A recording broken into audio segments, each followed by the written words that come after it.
Serene, if you want to activate your microphone. Hi everyone. We're gonna start soon.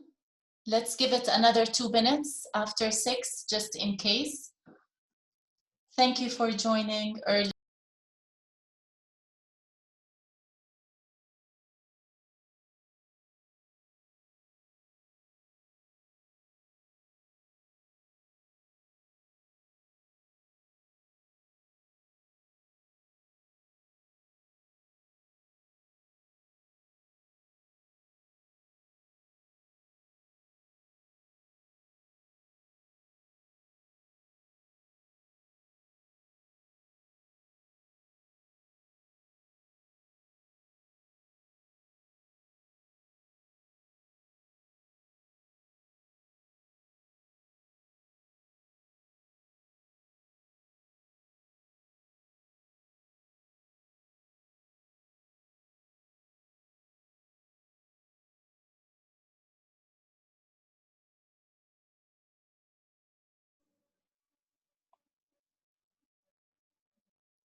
Hi everyone again. It's already 6:01. Let's wait another minute for everybody else to join in. Thank you for joining.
يعطيكم العافية جميعا.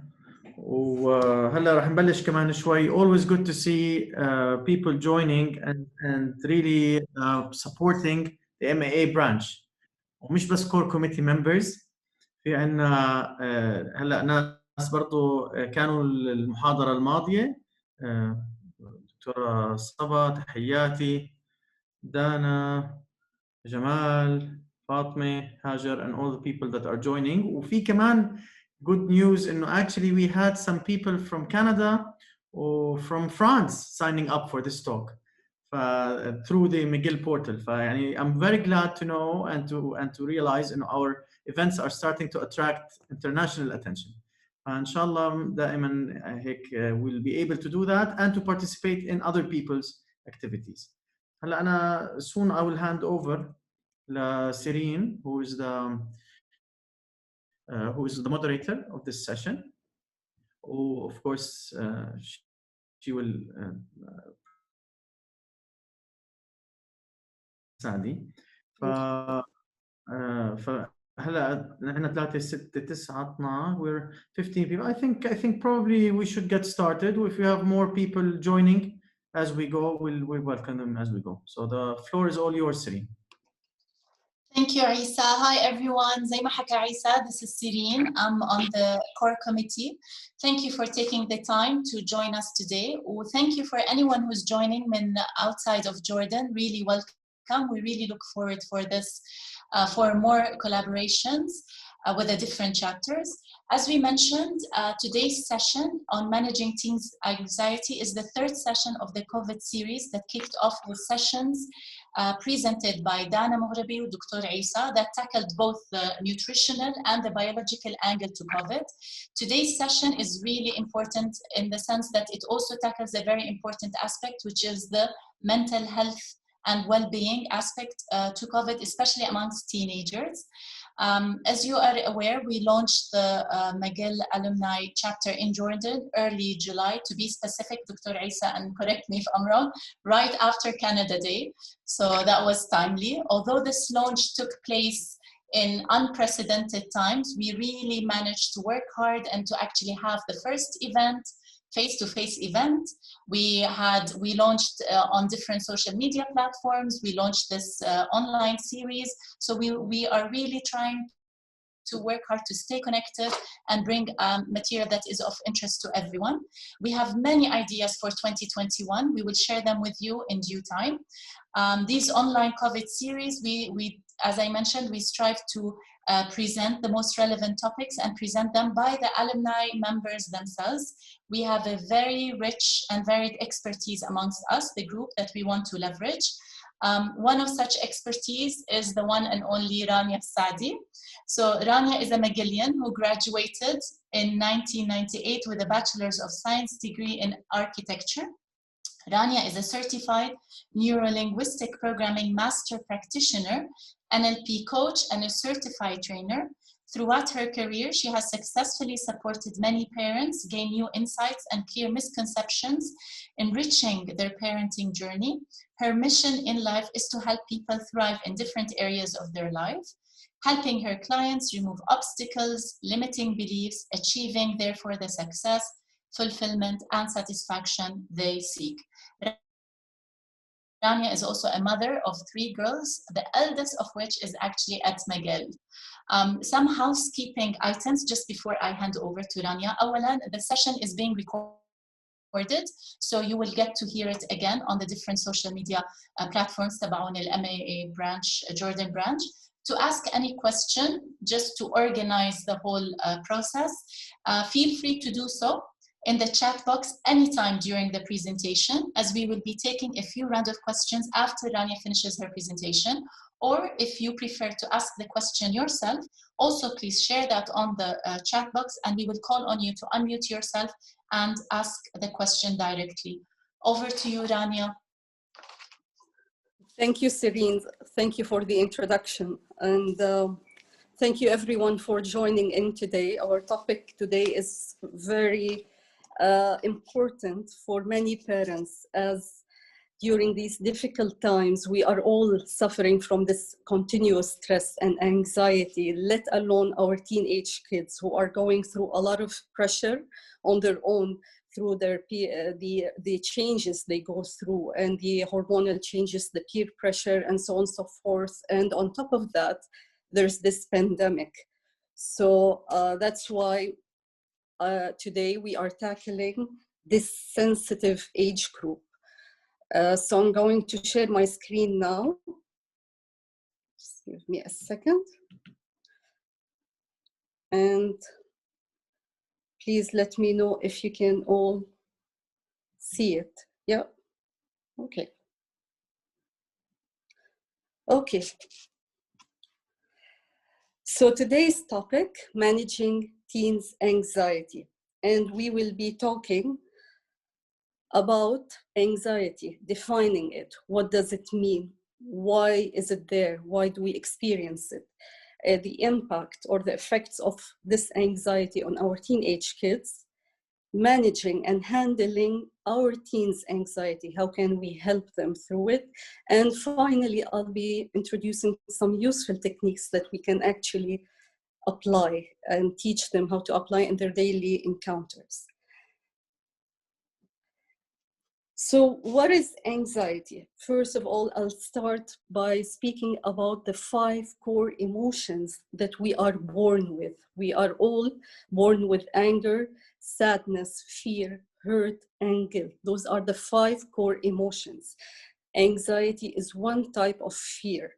And the reason for why we have fear in our life, why do we have this core emotion? Because the first and foremost job of our mind is to protect us, to help us survive. And long ago, when we used to live in tribal eras, when we were hunters and gatherers, the fear helped us actually to survive, because we used to go out in the wild, and whenever we faced a danger, the response of flight or fight would be activated.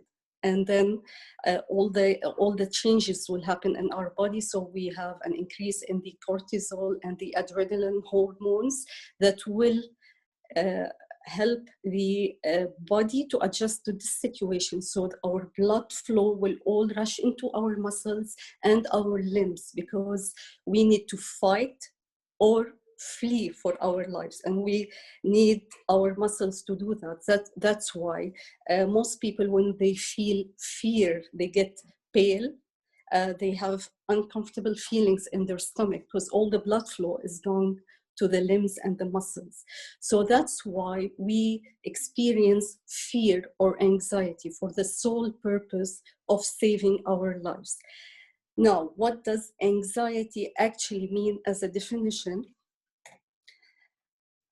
It is the fear or the thoughts of something that might or might not happen in the future. It is also linked to the loss of control, to the uncertainty. And as an example, through this pandemic, most of you remember when the pandemic started in March, we didn't have a lot of people who had COVID-19 here in Jordan, but we were really anxious. We were really scared. Nowadays, the numbers multiplied by thousands, yet the anxiety level lowered, it decreased. And the reason behind it is now we know more, we have more information, and understanding is powerful. That's why the anxiety decreased, although the numbers increased.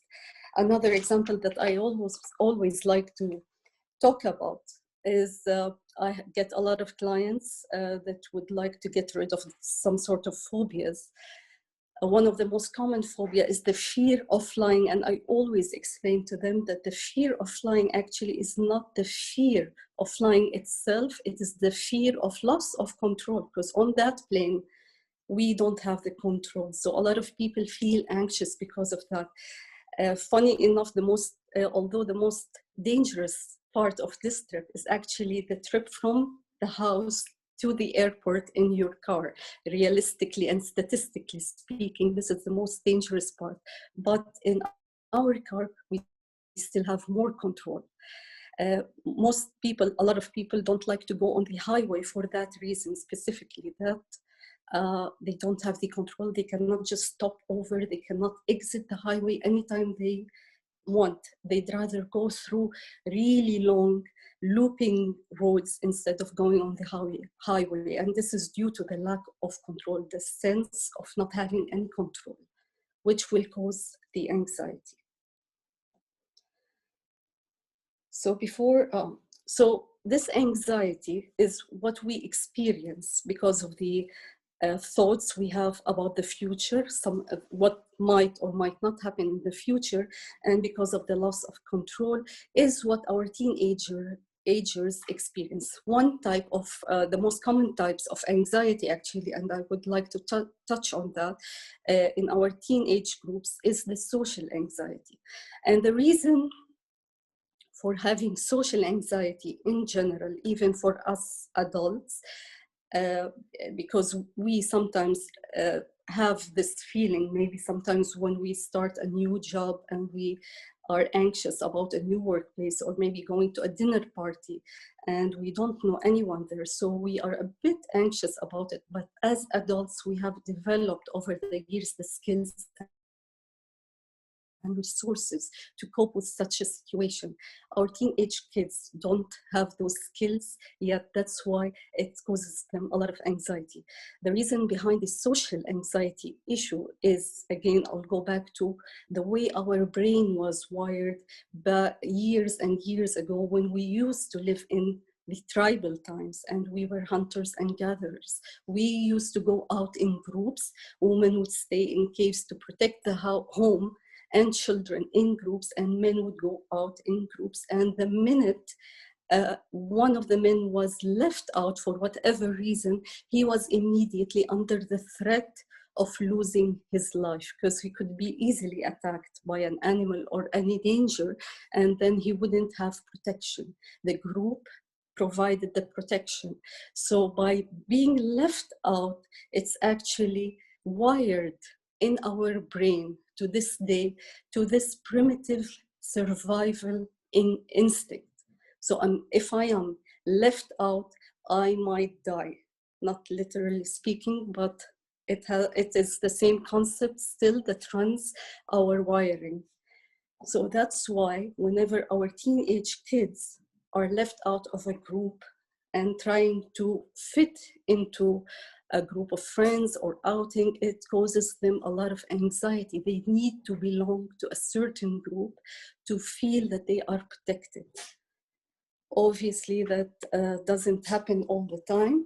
And unfortunately, nowadays, with all the social media, everything that happens outside around them, they can see it. So it's we used to live in better days where we didn't know what's going on. If we missed an outing, if our friends did something and left us out of it, we wouldn't know unless someone told us. But nowadays they see everything and they post everything on the social media, which makes it so much harder for them to avoid those feelings of rejection. And this causes them a lot of stress because they feel they are not good enough, they are unworthy, and they don't matter, insignificant. All those feelings come rushing to their mind, thinking about how they can cope with it. So I'm just going to talk about those two needs that we are born with. We come to this planet with those two needs because of our history, our wiring. We seek connection and we avoid rejection. And some of the studies that were done in the United States confirmed that the number one fear in most people is public speaking, and this is due to the fear of rejection. We're not afraid of stepping on that stage and falling off or having our mic not working or our presentation busted, but we are afraid of being rejected, not liked. Fear of rejection is one of the most powerful, it has the most powerful effect on many people. When a king is disposed by, for example, they send him to an exile. So this is one of the most severe punishments anyone can force someone to do. So fear of rejection is what causes our teenage kids to be socially anxious. Now the impact, when they feel they're not good enough, their confidence is affected. Their self-esteem is lowered because they don't think they are worthy of being part of this group. They are insignificant, they don't matter. They think there's something wrong with me. Unfortunately, this could go on to become one of the limiting beliefs that as adults, they'll have to deal with eventually. Now, having this anxiety doesn't just affect their self-esteem and confidence. In a way, it does affect their academic performance. It affects their academic performance because if I'm thinking I'm not enough and I don't have confidence and self-esteem in myself, therefore this will be projected into the way I perform in school, and it will affect my academic performance. Anxiety also has an effect on the short-term memory. So it will hinder the intake of information and scholastic material. Anxiety also will affect the students' interaction in class. So they will be interacting much less with their classmates. They will be interacting much less with the professors, therefore also affecting their intake of material or information.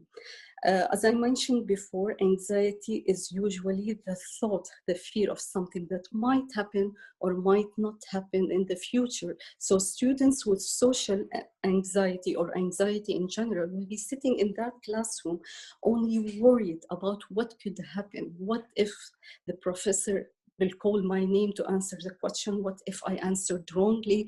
What would the others think?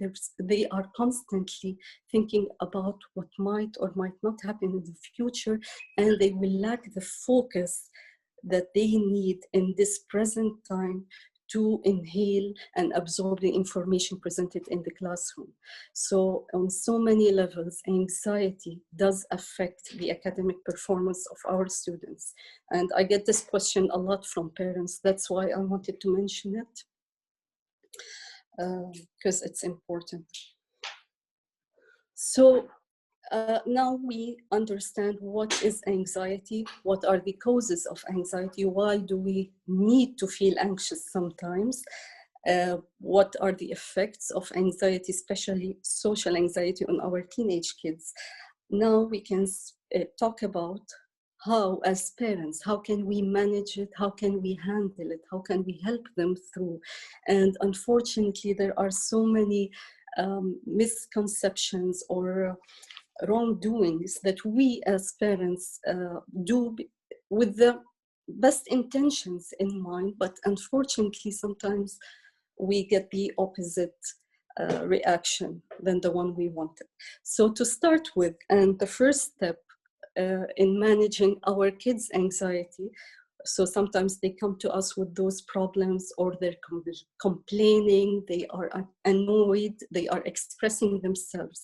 How can we deal with it? So the first step, and I can't stress enough how important this step is, to listen carefully. So many of you might think it's the obvious. Unfortunately, we as parents fail to do this simple step sometimes. We're preoccupied doing our things, and they come sometimes in the wrong timing, don't get me wrong, but we don't give the attention. We don't listen carefully. And by listening, it's not just listening with our ears. We have to listen with all our senses, all our body language. So we have to turn towards them. We have to look at them, to give the eye contact, because this will show interest, nodding our head in agreement. Those little body language tweaks make a lot of difference in our communication, because we want to build rapport and we want to build agreement. So to invite them to say more. And one of the sayings or the quotes that I like the most is about communication is the number one reason for miscommunication is that sometimes we are listening not to understand, but to respond. So avoid doing this. Listen carefully. Do not try to interrupt with solutions, because sometimes they're just talking to us just to vent out and feeling this empathy. So listening carefully is the first step. The second step is to be open-minded about what we are listening to. Don't judge. And we have the habit of judging their problem or their issue from our point of view, from our experiences as adults, as parents. We fall into this mistake on and on again. And more so, we sometimes draw back on our experiences when we were in that age, for example, which doesn't work, because the only common factor in this situation is the age. Nothing else is the same. Not the environment, nor the parents, nor the personality of that person. So we cannot even compare ourselves when we were in their age, going through the same situation, and judge based on that. So trying to see things from their point of view, not judging it from our point of view, from our experience, is the step number 2, which is usually really difficult to do, but we have to remember that they are going through their own experiences or their own difficult time and forming their knowledge and learnings. Thirdly, we have to acknowledge their feelings, their thoughts, their problem. Don't brush it off. Don't try to belittle it. And I'll give an example of this pandemic. A lot of the teenage kids went through cancellations of events, of sports activities. My daughter actually was supposed to graduate this in June, and she couldn't do that. Unfortunately, her prom was cancelled, her graduation ceremony was cancelled. So when she came to me and she was sad about it, I acknowledged her problem. I told her, you are right, you have all the right to be upset, and I totally understand. I did not brush it off, because we have the tendency to say, for example, well, this is how it is right now, it's a pandemic, we're all in the same boat, everything is cancelled, so on and so forth. By acknowledging their feelings, that it is okay to feel that way, acknowledging the problem they came in with, we are building rapport and we are building empathy. And this is very important when we speak to our teenage kids, because we want them to open up more. The issue with our teenage kids that they are closed off, they don't share a lot. So when they do, try to keep it going, because this is what we want. We want to help them out. We want to ease the pain. And now what happens next is very important, actually. Sometimes those 3 steps are good enough to have them to calm them down, to help them calm down.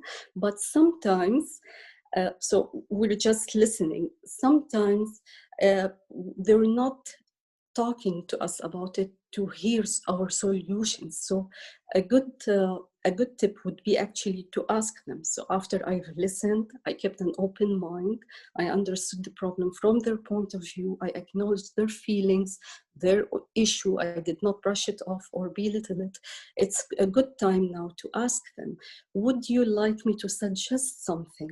Would you like me to help you in resolving it, or are you okay on your own? Another way of asking is, would you like me to help you resolve it, or you just want me to be there and listen to you? And then they can choose. They will answer you back. Because giving advice is what we tend to do. We rush into finding solutions for them, but giving advice usually doesn't work if the other person is not receiving it. If you give something for someone to take, if they're not taking it or willing to take it, then it's no use to give it anyway. So it's always a good way to ask them first if they are interested in listening for solutions or suggestions. Now, if they are, there are 2 ways to do it, depending on the issue, obviously, and I leave this to your judgment as a parent. The first way of doing it, so after acknowledging their feelings and their thoughts and building this rapport, now I open the door, I open the path for them to listen to me. When I want to make a suggestion, they will be more responsive.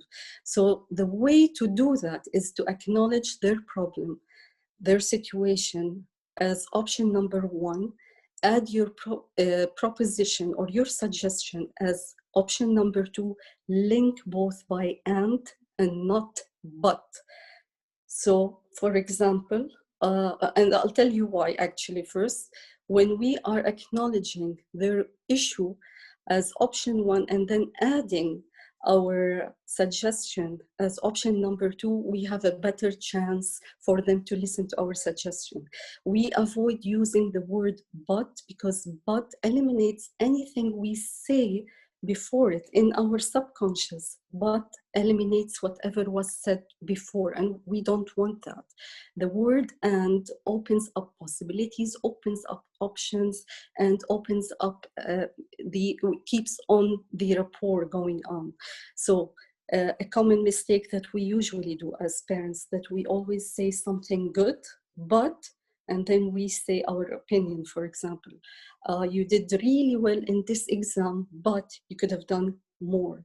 I understand that the sports activities are cancelled, but we're all in the same boat, and so on and so forth. So the minute we say but, after we have acknowledged something positive in the mind of our kids, it will be cancelled. The mind will just listen and absorb the second part. So using the word and will open up possibilities and options, will keep that rapport going on. And I'll give you an example. I'll use the same example I used before, which is about my daughter who had her graduation ceremony cancelled. So what I said is, I understand that you are upset and you have all the right to be so, and I'm sure that the school will have something prepared or arranged when the time is right.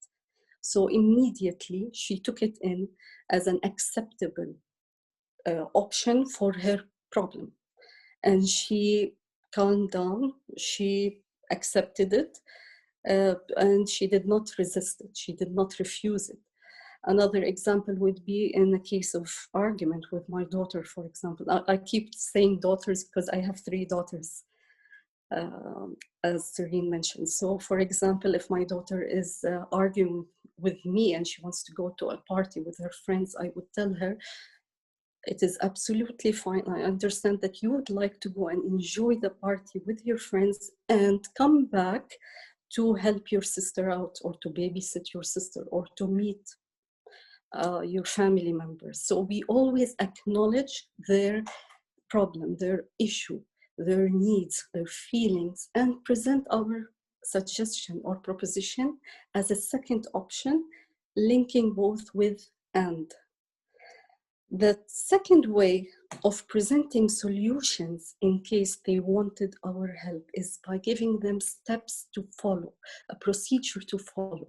Remember that anxiety is caused by the lack of control. Having some steps to follow gives this sense of control over a stressful situation. For example, a lot of people who were anxious about this pandemic or the COVID-19, about getting sick, increased their immunity by taking some steps of, for example, wearing the mask all the time, social distancing, washing my hands. If I do 1, 2, 3, I'll be okay. So having steps to follow in stressful situation as a general rule is always a good idea to decrease anxiety. Even in the case of exams, what we do sometimes when they are very overwhelmed, we prepare a schedule. Obviously, they have to be, don't do it for them, they have to be involved. Having a fixed schedule, day by day, steps or procedures to follow, will give them this sense of control, and it will reduce the anxiety. So now, this is a good skill to teach our children, because we are teaching them to be solution-oriented and not focusing on the problem all the time. So we can help them do that, guide them. If they are okay with it, they agree for us to help them at the beginning, and then they will learn to do this for life, to be fixated on, fixated on the solution, to know that there is a solution for every problem, instead of being sucked into the energy of the problem or the stressful issue they're going for. Finally, I will just introduce some techniques that are applicable, easy to apply, and we can teach our kids to do them to reduce, and they have a very strong effect in reducing anxiety. So the first one that might be obvious for a lot of you is the breathing technique. So breathing is very important in lowering anxiety, because it lowers the heart rate variations. It sends relaxation signals into the brain. And the right way to do it is by, they call it the triangle 4-4-6. So we breathe through our nose for 4 seconds.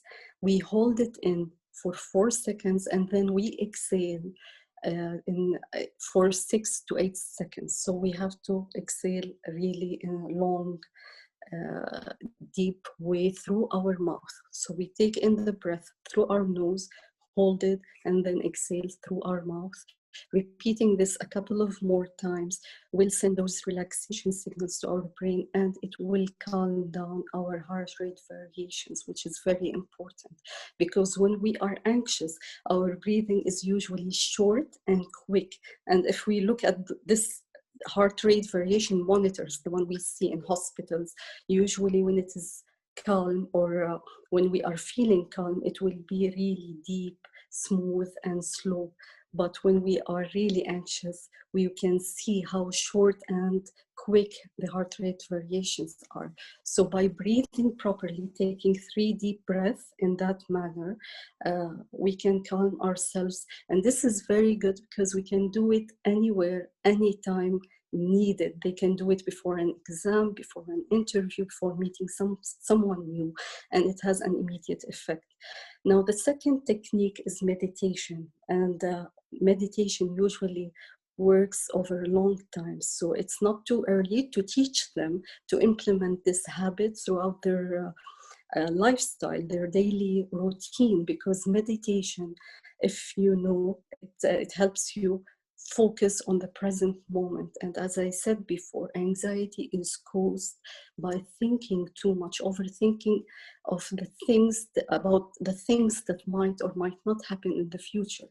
Training our mind to be focused through meditation on the present moment will have this long-lasting effect of being calm most of the times during our stressful situations. So this is a very good technique or habit to teach them as early as in their teenage years. Hopefully it will stay with them for long after.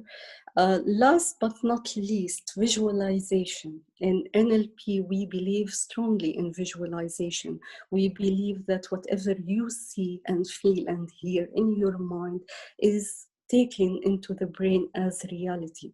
And I've included a quote by Einstein that says, imagination is more powerful than knowledge. Knowledge is limiting, but imagination is unlimited. So by teaching our kids to visualize, to have this visualization before any stressful situation, it helps them a lot to calm down before an exam, an interview, or any difficult occasion. I'll let you in a secret. The mind does not differentiate between what's real and what's fake. For the mind, whatever you tell it, the subconscious will reality. So that's why visualization works. And the way to do it, and I actually taught both of my daughters this technique before an exam, for example. You tell them to sit in a chair, a comfortable chair, close their eyes, and actually walk through the whole process of the exam, seeing themselves going through the questions, seeing themselves revising the exam and putting the pencil down when they finish it, and how proud they feel after they've done it, and how happy they are after they were done.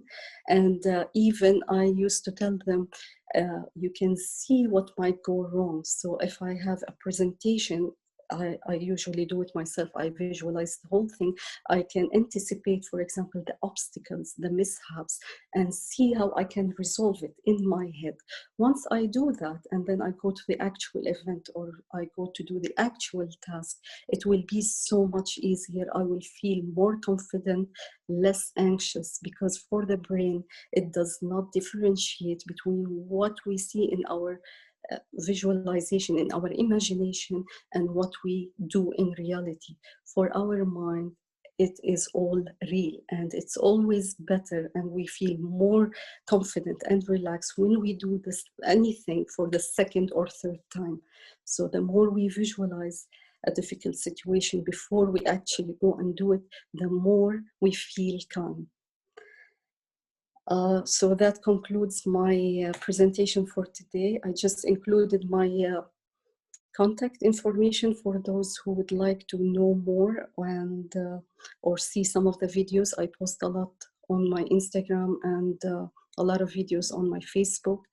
So just including that in case anyone needed extra help. Thank you. Thank you, Rania. Thank you for this overview with very practical steps and tips. So that's very useful. I just posted on the chat box that if anybody has any questions, please, again, feel free to post them. Or if you prefer to ask the question directly, please go ahead.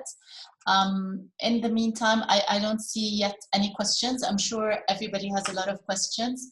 I don't know, Isa, did you raise your hand? Okay, so let's start with Isa. He has a question and we'll move on. Thank you very much, Rania, for the important and timely talk. I don't have kids yet myself, but my sister does, and I do interact with them quite often, and that kind of creates some questions in my head. Two questions, actually. First, you mentioned meditation, but it almost sounded to me like it was mindfulness, because we heard a lot about mindfulness and being in the moment. So what's the difference here between meditation and mindfulness, or are we talking about the same thing?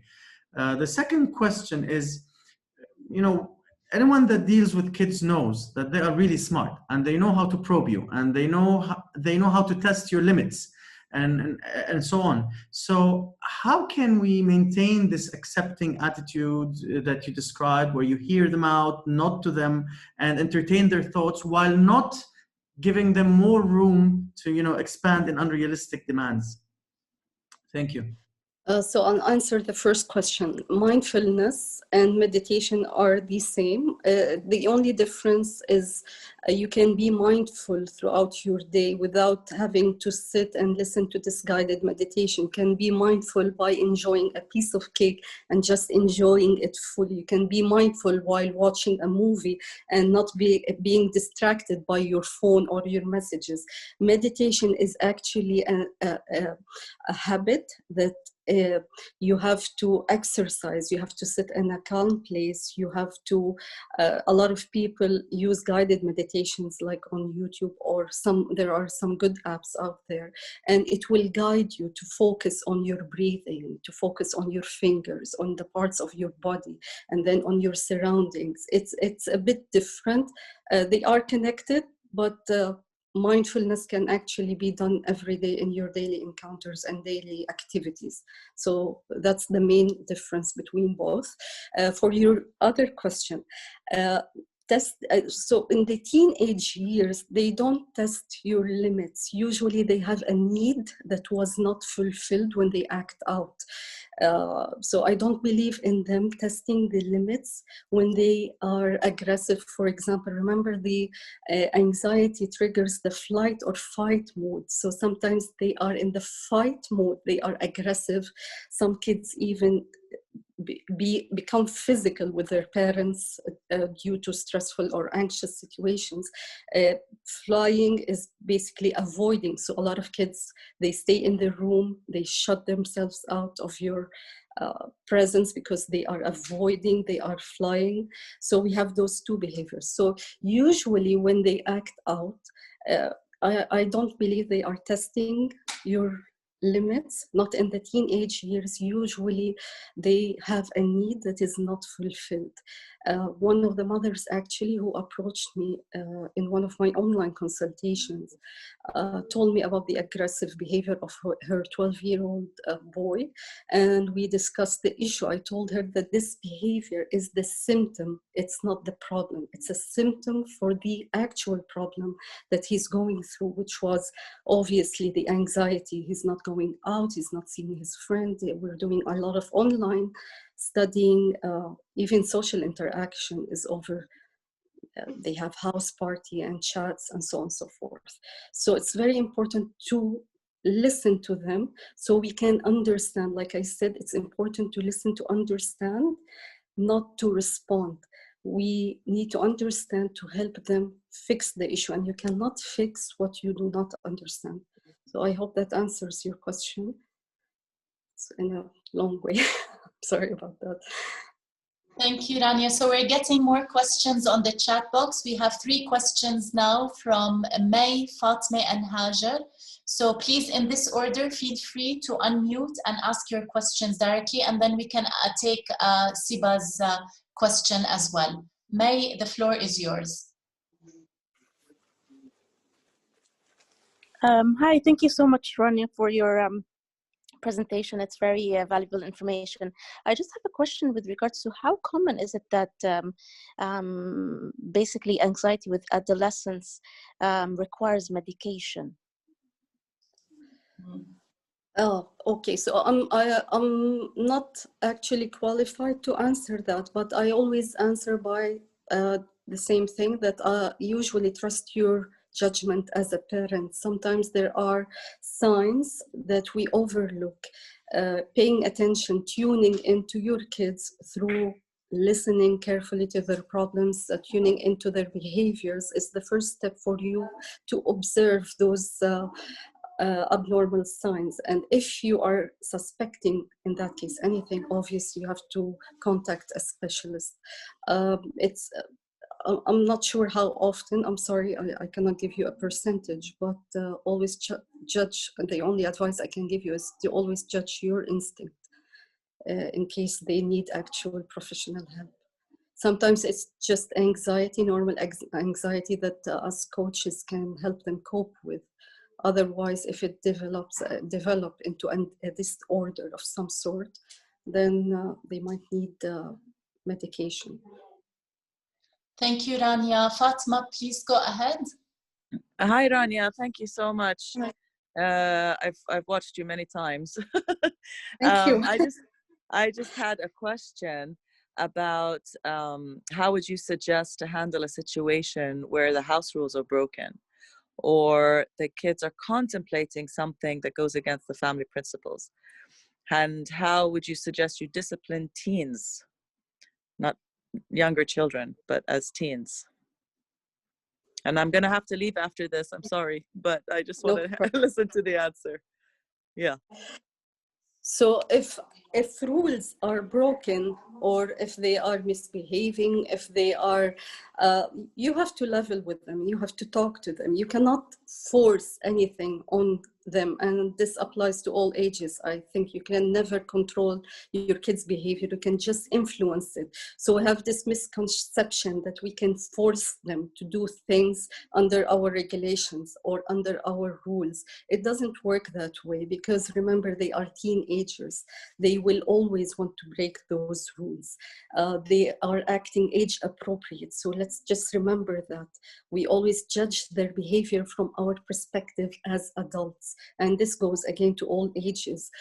We always expect our children to behave in the way we are behaving, like the full adults we are. So it's very important to give some leeway for them to break some rules, to change a few things. They are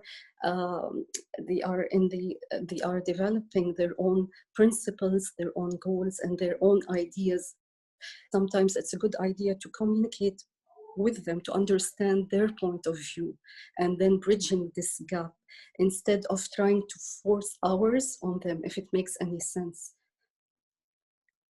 And you asked me about disciplining them. So I'm not sure if you're talking about punishment. بس حتى أتأكد, is it punishment you're talking about? Yeah, I know, but they're older now, so they're not young, right? So how would you do it? Your kids are, I think, if I remember correctly, your kids are older. They're in college and so, but for younger kids, no, I mean, yeah, teenagers now, still at school. Teenagers. So teenagers, a punishment, I'll say it out straight, punishment does not work. Punishment is something we as parents do as an authority, power play. As a power play, we are trying to force our authority on our children. We do this sometimes because we want to hurt them. We do this times because it comes from something inside us that triggers this behavior. So maybe I'll punish my kid because he was fighting with my brother, and I have an experience with his brother, sorry. And from my life experience, my two brothers who used to fight a lot when they were two little kids are not talking to each other as adults right now. So sometimes our overreaction to do a punishment comes from within our hurts or our triggers. Punishment does not actually change the behavior.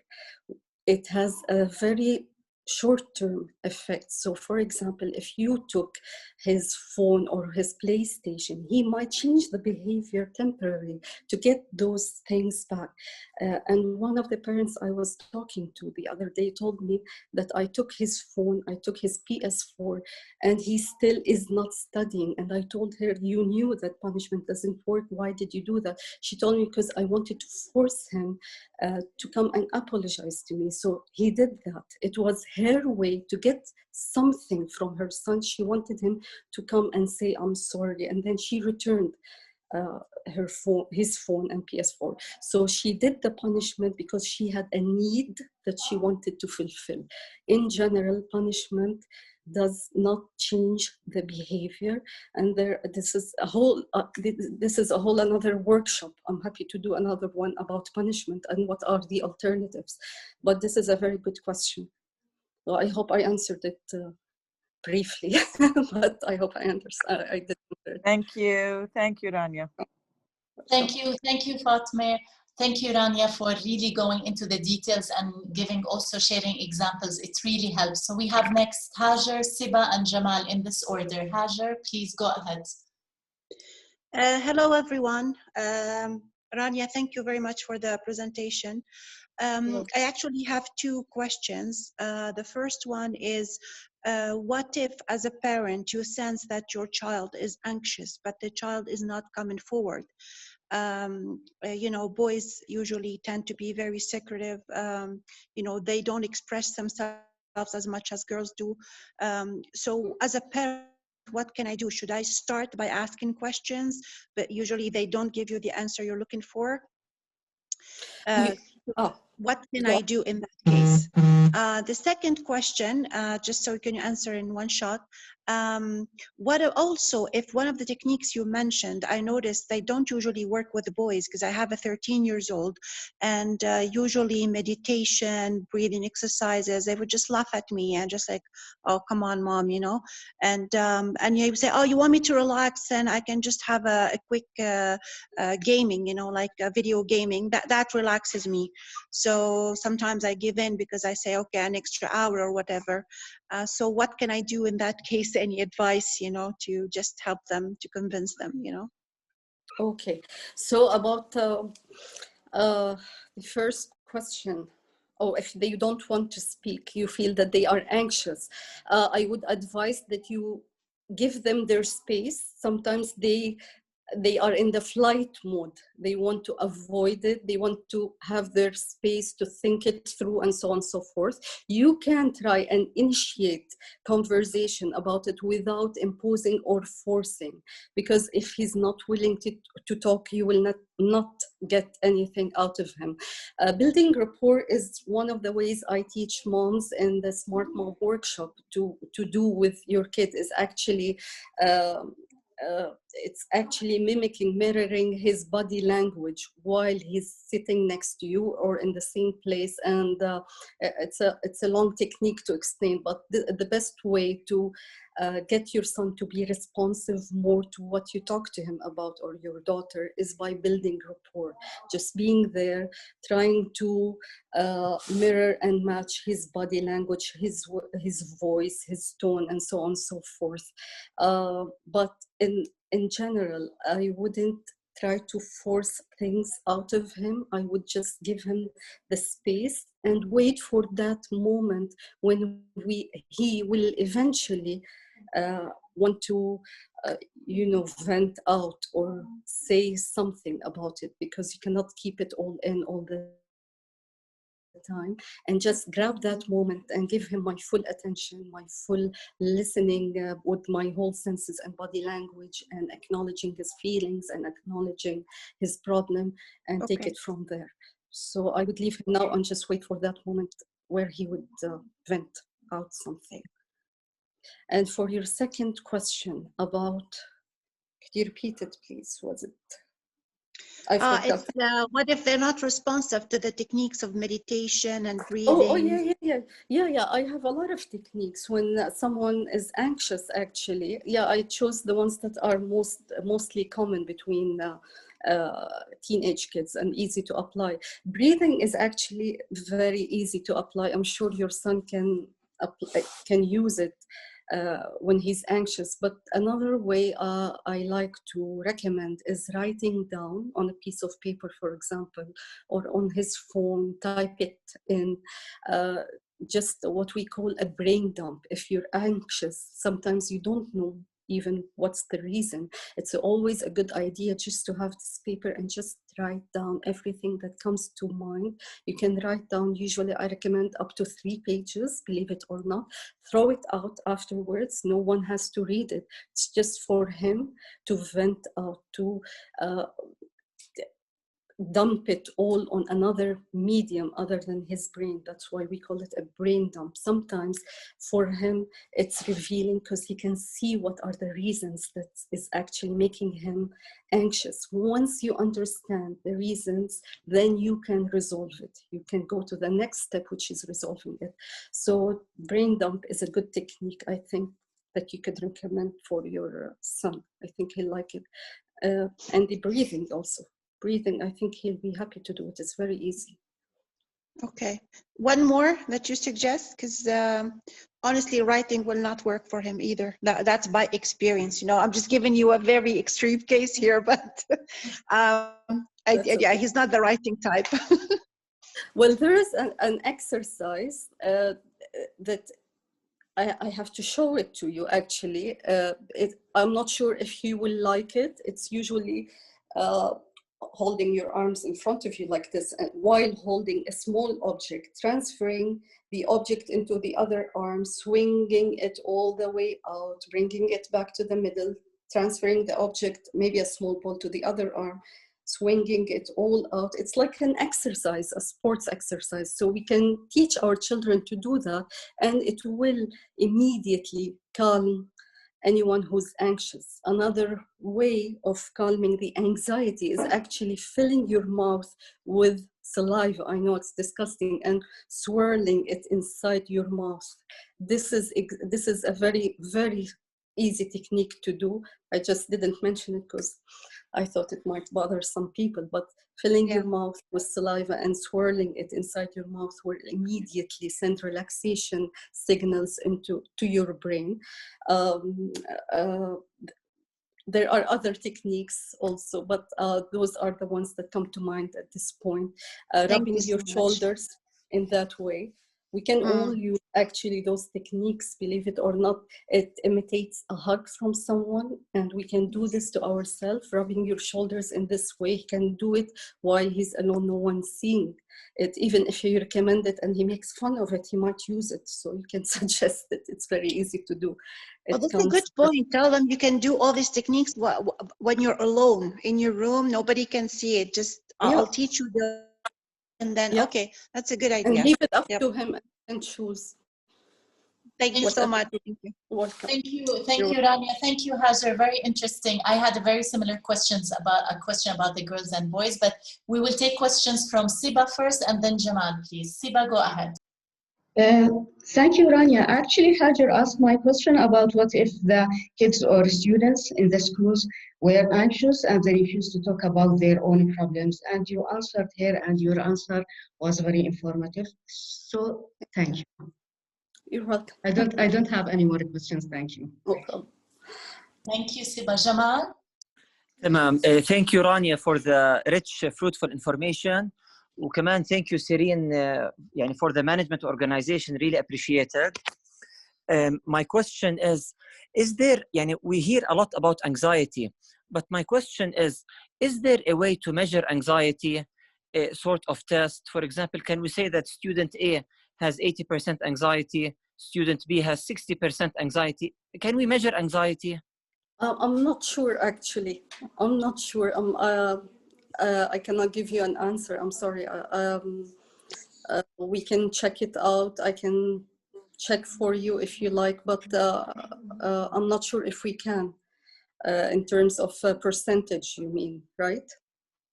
Percentage or a type of, let's call it a brain test, for example, any sort of measurement. I can inquire about it and get back to you on that. Thank you. Really appreciate it. You're welcome. Thank you. I have a question, Rania, actually. So for us parents with younger kids, what can we do today so that once they become teenagers, hopefully they will have to go through less of this anxiety? Is there something we can do today to better equip them and give them the right tools? Yes, of course, we can follow exactly the same steps we talked about, some of them, not all of them. So always listen to them. With young kids, it's always different when you talk to them about the things they're anxious about, because you tend to test what they know about a stressful situation before you overwhelm them with over information, more information that they need to hear. But in general, as a general rule, listening to them, getting in the habit of teaching them to follow certain steps or procedures in a stressful situation, because they will be more solution oriented come for the rest of their lives. So maybe a situation where his friend is not talking to him, how about if you call him up, invite him, tell him to come over, then he has a plan to follow. He will feel immediately less anxious and calms down. So basically, some of these steps we discussed today apply for little kids, and you take it through the teenage years as well later on. Thank you.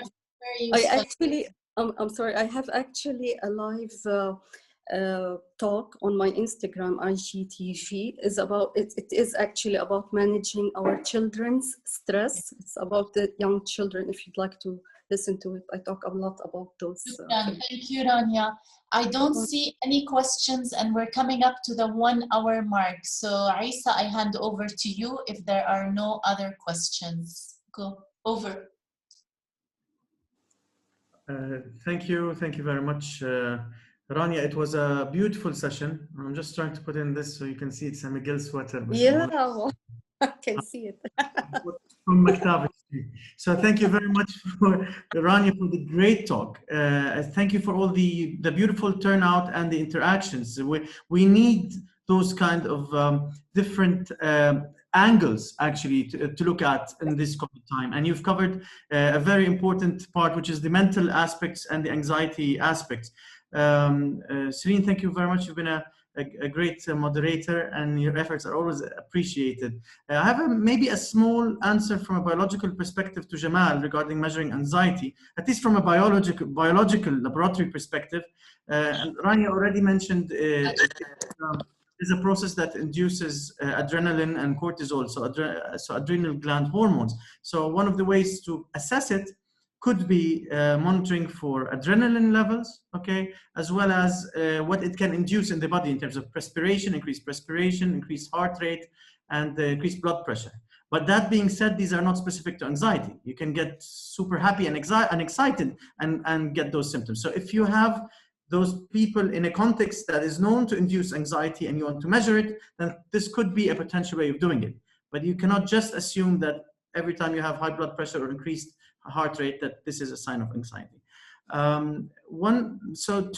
Just to conclude with some remarks, if you don't mind, I'd like to remind everyone who still has not signed up to our Facebook page to do so, anyone who has not signed up to our LinkedIn page to do so, anyone who has not yet contacted me to provide me with the basic details to add him to our mailing list or WhatsApp group, whether you are in Jordan, to do so. I know Hajar was recently added through LinkedIn. I tried to contact you. There was a block on the messaging, but now I could. So I did send you on your LinkedIn the required information. Please do send me those so I can add you to our mailing list and all that. If you know of any McGillians who are Jordanians or are in Jordan who are not in our group, please also come our way. Any person from the core committee can help address that and add them. We really want to expand our network. The bigger we are, the more powerful, the more versatile we are. So once again, thank you for your attendance. A reminder that next Friday, we will have another event happening. It's going to be a Zoom talk, and this Zoom talk will be done by Munzir Fahoum and Nidal, also Khalifa, and they will both talk about the very important aspect that also we were forced into during COVID time, and that is online learning. They are both experts with more than 7 to 15 years of experience in that domain. So if you are interested in this topic, please be there. We've also invited the UAE and the Turkish chapters to this event. So this is a great opportunity for all of you to actually meet fellow McGillians who are from other countries, who are in the UAE and in Turkey, and get to liaise with them. So thank you very much. And one last thing is we are preparing a very beautiful program for 2021. We are, as a core committee with Bashar, Sireen, Jamal, Iyad, and Osama, and Hanna, we're meeting regularly to think out plans to expand our reach to you and to other chapters at McGill and all over the world. So we would like your input and your contribution, because without you, none of this can happen. Thank you so much, everyone.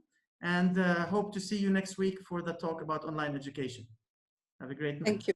Thank you, Aisa. Bye. Thank you, Manya.